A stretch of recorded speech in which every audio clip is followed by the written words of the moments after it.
अस्सलाम वालेकुम स्टूडेंट्स, कैसे हैं आप सब। उम्मीद है कि आप सब खैरियत से होंगे। आज मैं आप लोगों से बेटा एक हदीस शेयर करना चाहती हूँ कि मुसलमान और काफिर में फ़र्क करने वाली चीज़ नमाज है। इसलिए अपने आप को 5 वक्त की नमाज का पाबंद बनाइए और नमाज अल्लाह ताला और बंदे के ताल्लुक़ को भी मजबूत बनाती है। इसके साथ ही हम चलते हैं अपनी सरगर्मी नंबर 9 की तरफ। दर्ज झैल ज़रबुल मिसाल का मफ़हूम लिखिए। कोई सी 3 ज़रबुल मिसाल की वजाहत के लिए इनके मुताबिक मुख्तसर कहानियाँ 100 से 150 अल्फाज पर मुश्तमिल तरतीब दीजिए। आइए अब हम देखते हैं कि ज़रबुल मिसाल किसे कहते हैं। जब कोई वाक़या बार बार तजर्बे और मुशाहदे में आए तो इन तजर्बात और मुशाहदात का निचोड़ पेश करने के लिए जो बात कही जाती है इसे ज़रबुल मिसल या कहावत कहते हैं। ज़रबुल मिसाल के पस मंज़र में कोई कहानी, किस्सा या वाक़या ज़रूर मौजूद होता है। ज़रबुल मिसाल का मफ़हूम आप लोग इस तरह लिखेंगे जैसे कि दूर के डोल सहाने। इसका मफ़हूम क्या है कि दूर से अक्सर चीज़ें ज़्यादा भली और खूबसूरत मालूम होती हैं। इसी तरह जंगल में मोर नाचा किसने देखा, परदेश में किसी बड़े काम करने का लुत्फ़ घर वाले नहीं देख सकते। हीले रिस्क बहाने मौत, यानी कि रिस्क और मौत के लिए बहाना दरकार है। फूई फूई तालाब भर जाता है, थोड़ा थोड़ा करके बहुत हो जाता है। टाट का लंगोट नवाब से यारी, यानी कि अपनी हैसियत से बढ़ चढ़ कर काम करने के मौका पर जो बोलते हैं। सेवा बिन मेवा नहीं, यानी कि खिदमत से अजमत होती है। सुबह का प्याला अक्सीर का नवाला, सुबह को थोड़ा सा खा लेना बहुत मुफीद होता है। ज़ाहिर रहमान का बातिन शैतान का, यानी कि देखने में नेक और हकीकत में बुरा। फ़कीर को कंबल ही दो शाला, यानी कि गरीब को जो मिल जाए गनीमत है। कबल अज मर्ग वा वेला, मुसीबत आने से पहले आहो फरियाद करना। इसी तरह किसी का घर जले कोई तापे, किसी के नुकसान से कोई फ़ायदा उठाए। मरे को मारे शायद मदार, ये कहावत उस वक्त कही जाती है जब कोई शख्स तकलीफ़ में हो और उस पर कोई दूसरी मुसीबत वारद हो जाए। मान ना मान मैं तेरा मेहमान, बिन बुलाए आ धमकना। मीठा मीठा हो कड़वा कड़वा थू, अच्छी चीज़ से रग़बत और बुरी चीज़ से नफ़रत।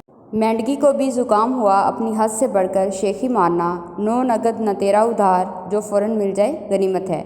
यार जिंदा सोहबत बाकी, जिंदा रहे तो मिलते रहेंगे। हाथी के पाँव में सबका पाँव, बाअसर और बड़े आदमी के सब फरमाबरदार होते हैं। ना रहे बांस ना बजे बांसुरी, यानी कि फसाद और या परेशानी को जड़ से काट देना। खसियानी बिल्ली खंबा नोचे, शर्मिंदा आदमी दूसरों पर गुस्सा करता है। मुद्दई सुस्त गवाह चुस्त, ज़रूरतमंद को परवाह नहीं और दूसरे कोशिश करते हैं। मुल्ला की दौड़ मस्जिद तक, जहाँ तक आदमी की दस्तरस होती है वहीं तक जा सकता है। चिराग तले अंधेरा, गैरों को फ़ायदा पहुंचाना और अपनों को महरूम रखना।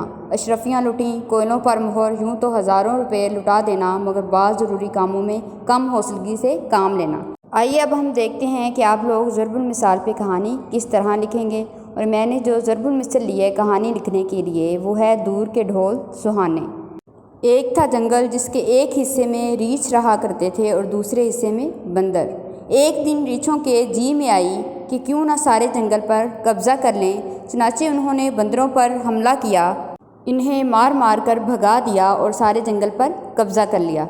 बंदरों से इनका वतन छुटा और जंगल के फल छुटे और वो हैरान परेशान आवारागर्दी करने लगे। ये हाल देखकर एक बंदर का बहुत दिल कुड़ा। इसने सबको जमा किया और कहा, मेरी बात मानो, मुझे ज़ख्मी कर दो, जगह जगह से खाल नोच लो और जहाँ से हमें निकाला गया है वहीं फेंक दो।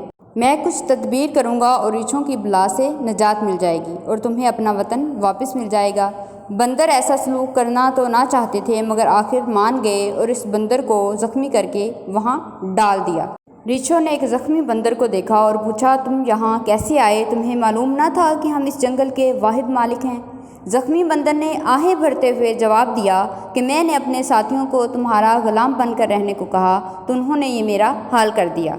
अब वो एक ऐसे जंगल में चले गए हैं जहाँ हर तरफ हरी भरी घास का फर्श बिछा हुआ, चश्मे ठंडा पानी उगल रहे हैं और फलदार दरख्तों के बेशुमार जंगल हैं। रीछ हरीस तो होते ही हैं। उन्होंने कहा, तुम हमें वहाँ ले चलो, हम तुम्हारा इंतकाम भी लेंगे और तुम्हारे ज़ख्मों का इलाज भी करेंगे। बंदर मान गया। उन्होंने एक रीछ पर बंदर को लाद लिया और सारे रीछ बंदर की रहनुमाई में चल पड़े। रात भर चलते रहे। एक जगह मामूली कीचड़ थी और इससे आगे गहरी दलदल। बंदर ने कहा, इस दलदल से आगे वो जंगल है जिसे जन्नत नज़ीर कहा जाता है। तुम बेखतर बढ़ो और मेरे पीछे चले आओ। रीछ आगे बढ़ते गए और दलदल में धंसते गए, हत्ता कि आखिरी रीछ तक दलदल के पेट में उतर गया। अगली सुबह को सारा जंगल सुनसान था, किसी रीछ का पता ना था। बंदर खुशी मनाते हुए वापस आए और सारे जंगल के मालिक बन गए। نتیجہ کا نکلا واقعی ہی دور کے ڈھول سہانے۔ آپ لوگ بھی اسی طرح کوئی سی 3 ضرب المثال کو دیکھتے ہوئے ان پر کہانیاں لکھیں گے۔ تھینک یو، اللہ حافظ۔